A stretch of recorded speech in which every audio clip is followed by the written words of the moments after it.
Hello, everyone. Well, perimenopause and skin health, we know that all of us are obsessed with our skin and hair, of course. I know I am. So we want to talk about how does your skin health changes when you enter the perimenopausal years. Well, to talk about that, we have one of the top TV doctors from Australia, believe it or not. We have Dr. Ginni. Dr. Ginni is a GP. She's a podcaster. She's one of the top TV doctors over there who talks about perimenopause and menopause. So today's session is going to be focusing on skin health. Thank you so much for joining me. No, thank you for having me. So thanks everybody for joining us, everyone who's coming on board. As Amita said, I am Ginny. I'm Australian, as you can tell from my accent. And I am one of the only doctors who combines passions for both peri and menopause, which is my clinical interest. That's the only patients really I see are in women's health, but particularly menopause and perimenopause, and skin, because I have always had terrible skin. So I'm now 54, I'm about to turn 55, and I have been plagued by rosacea. I have acne. I still have adult acne. I've got horrific pigmentation, which is genetic. We know most pigmentation is genetic. And so every time I would go on TV and they'd be troweling on this just thick pancake makeup, which you have to cover up all the lumps and bumps and, zits and things like that, my skin would break out worse, and it just became this self-perpetuating cycle. And so in the end, I decided that I would look into this more, and I actually couldn't find any evidence-based skincare on the market. And by that, I mean not looking at lots of articles or following lots of YouTubers and TikTokers. I meant, studies proving certain ingredients. So independent peer-reviewed medical research published in journals, so we know that it's actually well scrutinized. I couldn't find those ingredients and formulations in any commercial skincare products, so I made my own.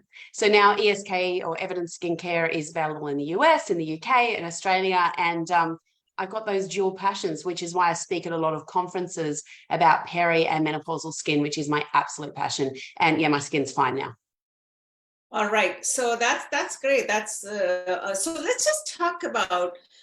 I really want to get down to the root cause of what happens to women's skin when the estrogen and progesterone levels are going down, and so let's just talk about that, and also hair at the same time.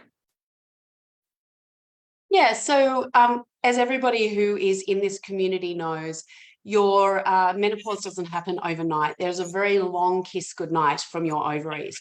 So the first things that happens, I'm sure you guys all know about the straw categories of reproductive health. So you've got straw stages, so through from -1, -2, -3. So that's all your reproductive periods of life where you're still ovulating, you're still very much fertile, you're having regular cycles more or less every 28 days.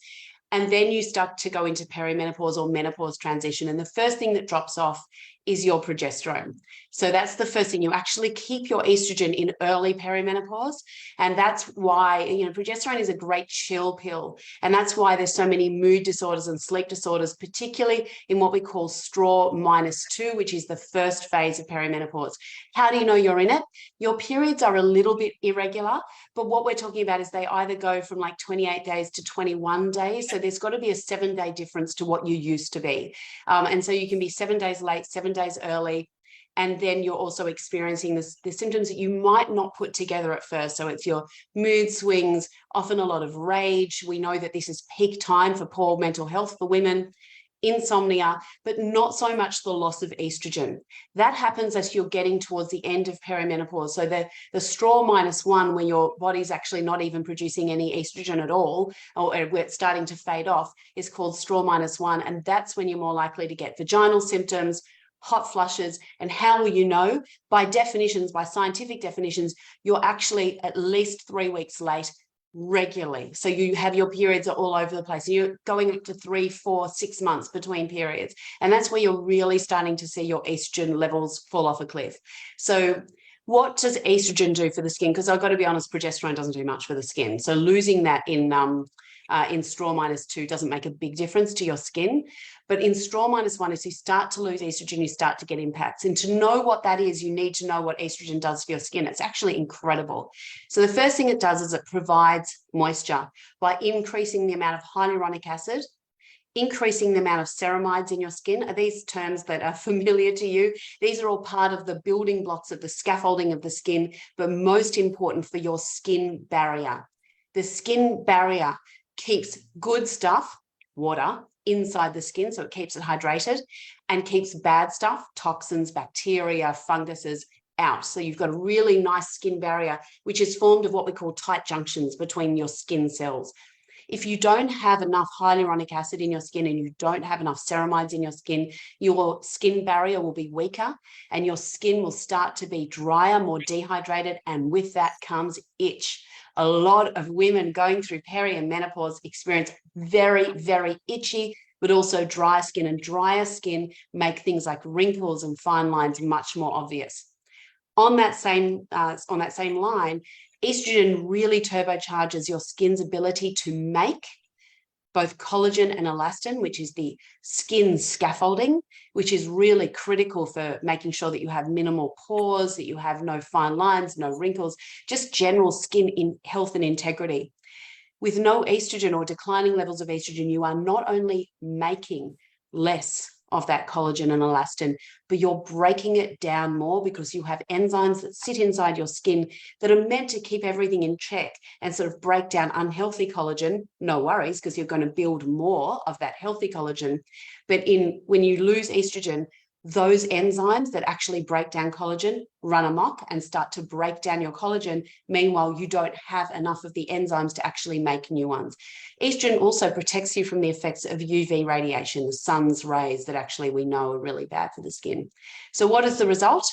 Once you go through menopause, within the first 5 years, you will lose 30% of the collagen in your skin and will continue to degrade by 2% per year after that. That is very, very, very significant. By the way, doesn't happen to women on hormone replacement therapy. No, you can't have hormone replacement therapy just for your skin. You need to have it for a medical indication, so aches and pains, poor mental health, definitely for hot flushes and night sweats. But for free, we'll throw in better skin as well at the same time. But if that's not an option for you, and look, to be honest, regardless, you probably want to be looking at what else you can do to help your skin maintain its vitality, its health, to keep it well hydrated, not only for vanity. I'm not just about vanity. Of course, we all want to look our best and nobody loves having fine lines and wrinkles, but it's not just about that. Itchy, dry skin is not fun. And particularly in winter, I know you guys are coming into summer, we're going into winter, but winter skin is really itchy and it's worse after menopause. So yeah, that's the story with menopause and the skin. No, I think that makes sense. So the product is great. You know, you're talking about the product that you have after research and studies and all that. But there's also a role of, I want you to talk a little bit about the bioidentical hormones or some of the food or the nutrition, you know, because you can apply all kind of products, but we need to also feed ourselves inside out, right? So talk to us a little bit about it, and then we talk about the product that you have. So let's split this into 3 parts. The first part is products. The second part is food and nutrition for menopausal skin. And the third part is bioidentical hormones, because that's a lot to unpack. I just want to tell you that even the things that I have described to you happening in menopause are no different to what happens to a man when they go through aging. And so anybody who tells you that their products are designed specifically for menopausal skin is trying to sell you a rubbish, right? Because there is no such thing as a specific menopausal product. All anti-aging products are designed to increase the amount of collagen, reduce its breakdown, increase its hydration. That's all we're trying to do. And nothing can work on your menopausal skin that won't work on a man's skin who has, you know, dry, dehydrated, older skin as well. Or a woman who has dry, dehydrated, wrinkly skin who hasn't gone through menopause. So don't be fooled on that. In terms of nutrition, look, this is a really interesting thing because, again, there are a lot of products on the market that want to sell you on beauty from within. So it's all garbage. We actually don't have any evidence whatsoever that there is a specific diet for the skin or that there are specific supplements that can help your skin. And while in theory, of course, you can tell people who are malnourished do have terrible skin and they do look older, particularly people who drink too much alcohol. However, We don't have any evidence from the multiple trials that have been done that have isolated any particular food group. I would caution people who go on fat-free diets or who do rapid weight loss. That often has quite major impacts on your subcutaneous fat, which is the fat that sits below the skin, and that can make you look much older. But other than that, eat well, and you're eating well not for your skin, but for your health.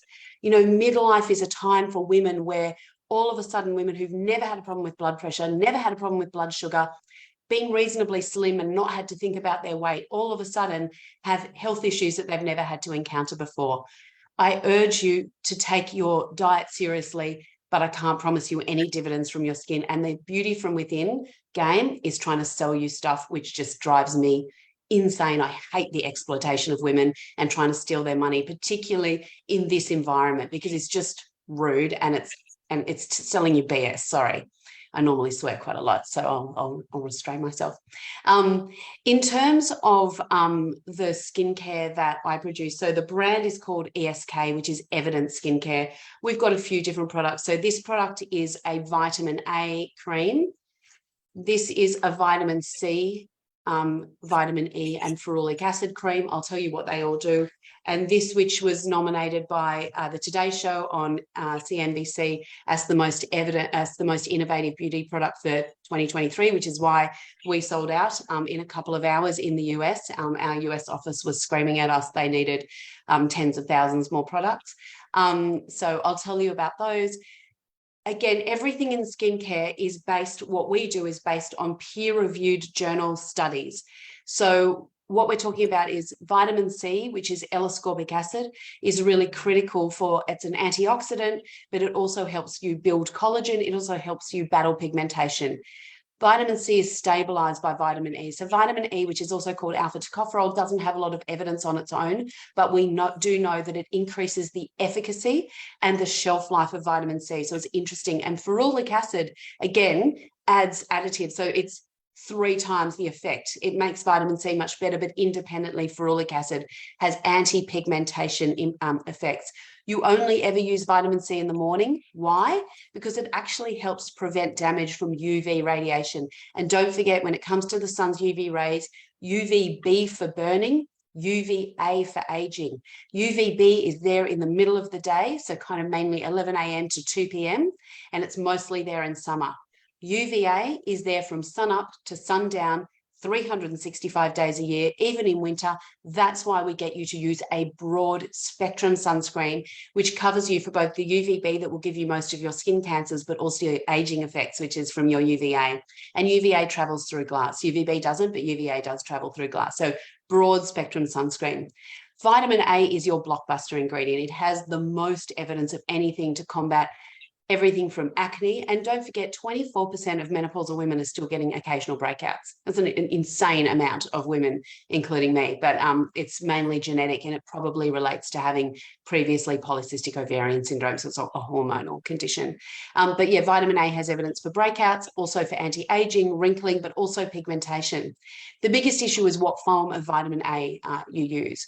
So there's the prescription form that you can get from your doctor. Unfortunately, 30 to 50% of people can't tolerate it because of the stinging and the burning and the redness, and it also tends to dry out the skin. So as a result, you need to slather on a moisturizer afterwards, or a lot of doctors will tell you blend it in with your moisturizer or use it every second day.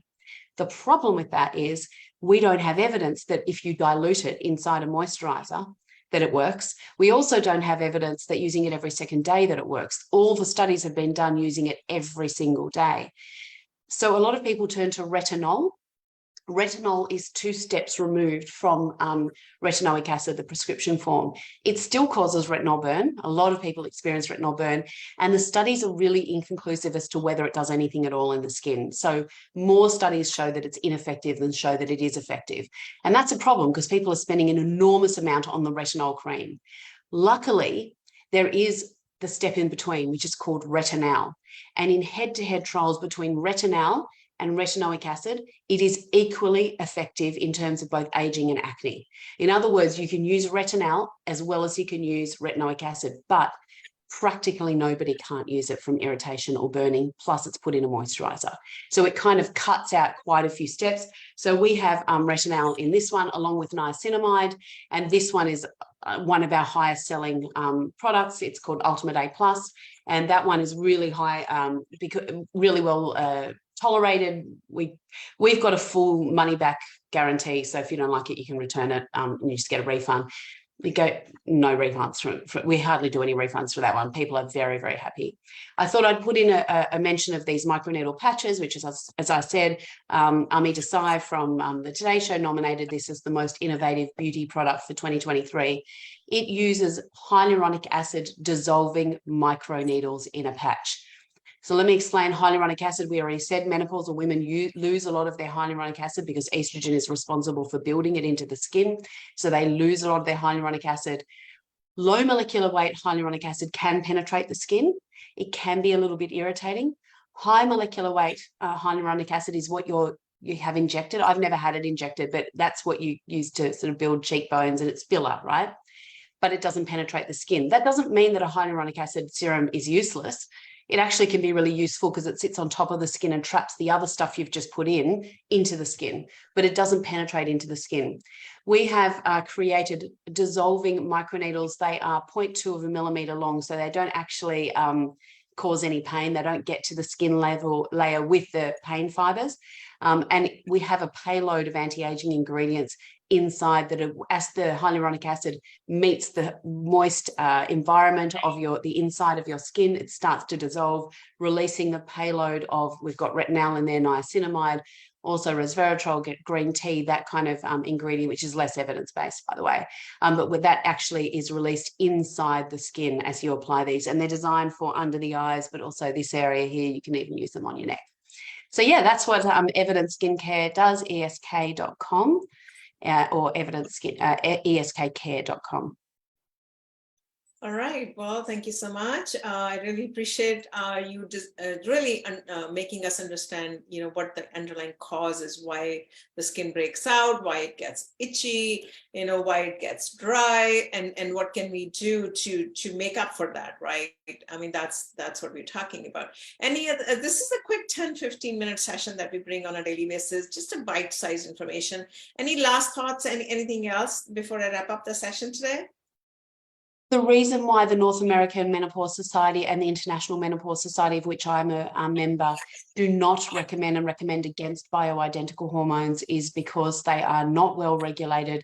We don't have good evidence that they are safe. We have had a number of situations in which people who took those had uterine cancer. I recommend strongly against them, and I would rather that you, if you want to see somebody, see a member, if you're in America, of NAMS, North American Menopause Society, or in the UK, the BMS, the British Menopause Society, for evidence-based treatments for menopause that are not just HRT. They incorporate a whole range of options, including holistic care that I know you're really passionate about, Amita. I mean, we know that, for example, that hypnotherapy is an evidence-based tool for combating hot flushes.